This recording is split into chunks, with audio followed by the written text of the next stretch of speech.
everyone, and welcome back to St. Francis TV. We have a really special guest for you today, but before we get there, I just want to say Happy New Year from all of us here at St. Francis of Assisi. And now, without further ado, I want to introduce to you Sherry Weddell. Sherry Weddell is going to be joining us here later on this spring at St. Francis to talk about the Called and Gifted program that will be here as a part of our offerings for our family here at St. Francis. So Sherry, I would love to hear a little bit about you, or perhaps a whole lot, about how you came to be involved with the Called and Gifted program, how it began, what your background is, your education, and what brought you to this place with Called and Gifted. Oh, well, it is kind of a long, convoluted story. I'll give you the very short form. I was born in Seattle, but I grew up I'm not Catholic by background. I grew up in what you might call a fighting fundamentalist family. That was the term we sometimes used. Basically, very, very conservative, fundamentalist, evangelical Protestant, okay? And very anti-Catholic, consciously so. Wow. So I grew up in Mississippi, actually. So as far as I'm concerned, North Carolina, you are Yankees. And but basically my turning point, my father was transferred back to Seattle, so I ended up going to college in Seattle, and I had gone through a kind of an experience, sort of, that was my adult conversion experience as an undergrad. I was looking for a place to pray during the day. There was this big Catholic church near campus that was open. I didn't know why, but the Protestant churches were all closed. So I walked across the threshold of the church and felt a presence of God that I had never experienced before. And that mystical experience was my turning point. It was the only way God probably could have ever gotten my attention, because my head was still filled with all that anti-Catholic stuff. But I knew that I had encountered God there. So that was the turning point for me.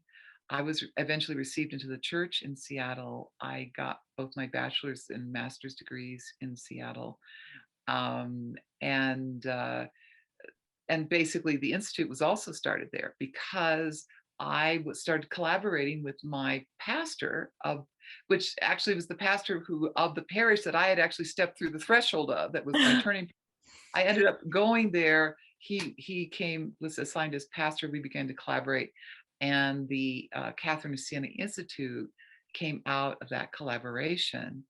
But before we created the Institute, I had been asked by the man who oversaw my graduate internship if I would create a process to help their leaders discern their charisms, their gifts, how they were gifted by God for others. And I was so ignorant that I thought, well, it sounds like fun. I don't know anything about it, but yeah, whoa, why not? I mean, when you know nothing, you do these sorts of things. And now in retrospect, I think, where did I get that idea? But I did. I worked on it during the summer and offered it to 20 handpicked people as a volunteer in the fall. They loved it and hired me half-time, and I started working and reworking and, basically learning through making lots of mistakes and listening to lots of people, what worked and what didn't.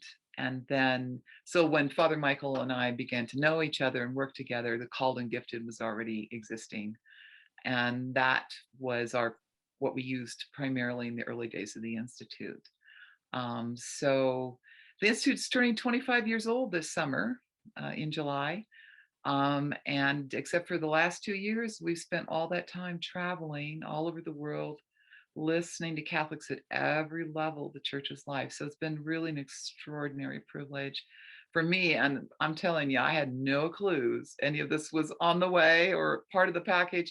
But we probably work directly with about 200,000 Catholics now in 250 dioceses in the United States and North America and Europe and Australia and New Zealand and parts of Asia and stuff like that. So it's been really an extraordinary privilege, the whole thing. It reminds me of something that I truly believe God's timing is always perfect. I know that you were here with us about 10, maybe more years ago. And so I'm embracing that also as the perfect timing of God for you to come back.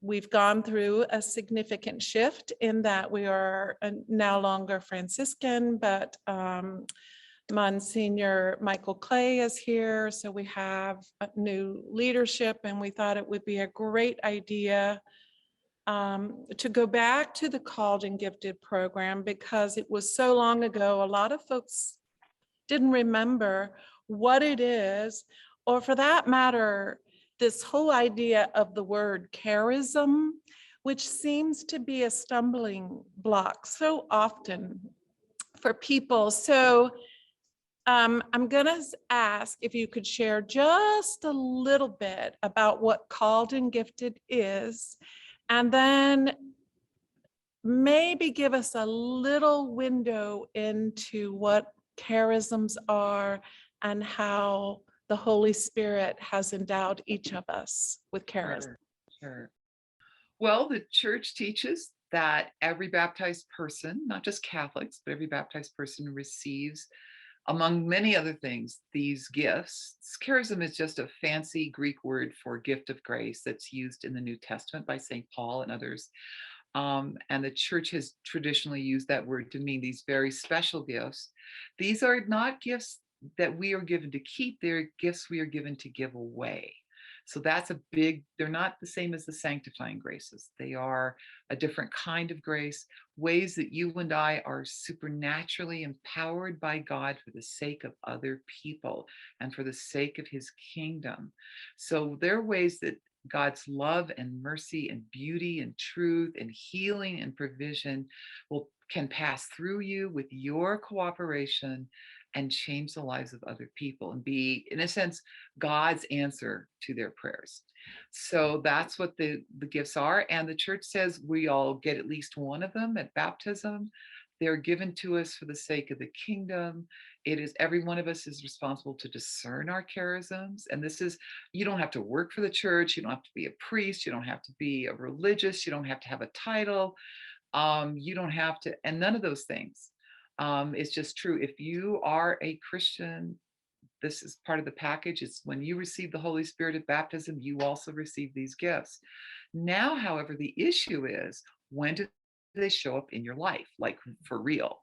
And that is dependent upon your and mine living relationship with God. Because there's only one purpose for these gifts, and that's to be an instrument of God's love and mercy and beauty and truth and healing for others. And so if we don't care about that at all, then these gifts will, sometimes they exist in our lives like seeds underground in winter. In Colorado, I live in Colorado. This doesn't happen in North Carolina, but in Colorado, I'm 7,000 feet high in the Rockies, and seeds underground in winter in my garden look dead, but they're not. They're not. Okay. They are not dead. They are filled with the life of God. They are just waiting for spring. Okay. And so for some of us, we're still waiting for spiritual springtime. Those seeds are there, the seeds of the gifts are there, but they haven't yet broken ground, germinated, and started to show. But when we start to open our lives to God consciously, when we invite him into our lives, and we say, Lord, what do you want of me? That's spiritual springtime. And then those seeds start to pop. Okay. And then the charisms manifest. And so at that point, the church says your job is to discern what that gift is and what the call is behind the gift that goes with the gift. Because these are not hobbies. Okay, these are not just stuff you like to do. These are ways God intends you to be the answer to somebody else's prayers. And so it really matters. I mean, someone out there is waiting for what you have been given to give. And their lives often are hanging in the balance, even if we don't know them yet, even if they haven't been born yet. In God's plan and God's providence, you are the one. So it really matters. And I mean, I could tell you 1,000 stories because I mean, I was going to say, please one share of the great, story. great privileges of this work is that you hear just stuff that make the hair on the back of your neck go up. But one classic story, there was a young woman in Canada who was had heard about the called and gifted. I was still in Seattle, and she called and said she thought maybe she had a charism of healing, but she wasn't certain, and she went to a local priest, and he told her, "Oh, it's probably no, that's probably not. It's not real. Just ignore that." Okay, Mhm. but it didn't stop, and she heard about us, so she called Father Michael originally. She talked to him, and he came to me. He said, "Sherry, I think it's the real thing, but you go talk to her." So I had to sit down and talk to her too, and I thought, yeah, it does sound like the real thing. And of course, it turned out to be the real thing. But the story behind that is fascinating because about a year after she went through her discernment process, a young friend of Father Michael's who lived in Europe contacted him, had been diagnosed with terminal liver hepatic cancer. Um, and Father Michael told him about this young woman. So he flew across to Canada. She prayed for him, and then he went back home, went back to the doctors, and the doctors called him and his wife in, and we're having this big conclave. And they said, "Now, don't get any ideas. Your cancer seems to be in hiding, but you're still dying. So don't get your hopes up. Oh Just my go, goodness. basically go have a nice trip, and then come back and get your affairs in order." And his wife blew up at that point, and she said, "If it's in hiding, you find it." And so they did these enormous battery of everything, couldn't find it. And the fascinating thing is, a year later, we were in Hawaii doing the called and gifted, and this young woman with the gift of healing showed up, and she came up to me and she says, "Hi." And I said, "What are you doing here?" She goes, "Well, it's the 1 year anniversary of his healing. The family's here to celebrate, and they brought me along as a thank you." Oh my So God. that's how I met her in Hawaii. Now, what was fascinating is just a couple of years ago, I was talking to Father Michael, and it just occurred to me, I hadn't talked to him about this in a while. And I said, "Father Michael, remember your friend in Europe, with the cancer?" I said, "How's he doing?" He says, "Oh, he's doing great. I just had lunch with him last week." See, okay, so this is not a temporary remission. We are talking about, Full well, healing. I'm not going to say miracle in the technical sense, because I don't know if it's absolutely medically inexplicable, but it's certainly extraordinary. Okay, that's what I mean. Think about it. She was wrestling with discernment a couple of years before he was diagnosed. She had no idea he lived. She had no idea. He had no idea he was going to have this need. But she was being prepared to be the person through whom God would answer their prayers. And it's true for all the charisms. It doesn't have to be something as spectacular as healing. It could be music, it could be encouragement or hospitality, or teaching or wisdom or mercy. Any number of these gifts are all ways we are supernaturally empowered, that the grace of God passes through us in ways that transcend our human ability, or just our skills, or even our what we've learned in life. It's God does stuff through us that are just more than us. Yeah. Okay, it's more than us at work, for the sake of other people. And that's why it's so important we say yes, that we begin our discernment now, that we start to exercise the spiritual disciplines involved in answering the call that comes with the charism. Because 6 months from now, or 2 years from now, or 10 years from now, or 20 years from now, you're going to run into somebody who God is going to use you as the answer to their prayers, that he has been preparing you for this purpose. Wow. And so, we've got loads and loads of stories like that, but it's part of the whole. I think of it as the network of grace in the world.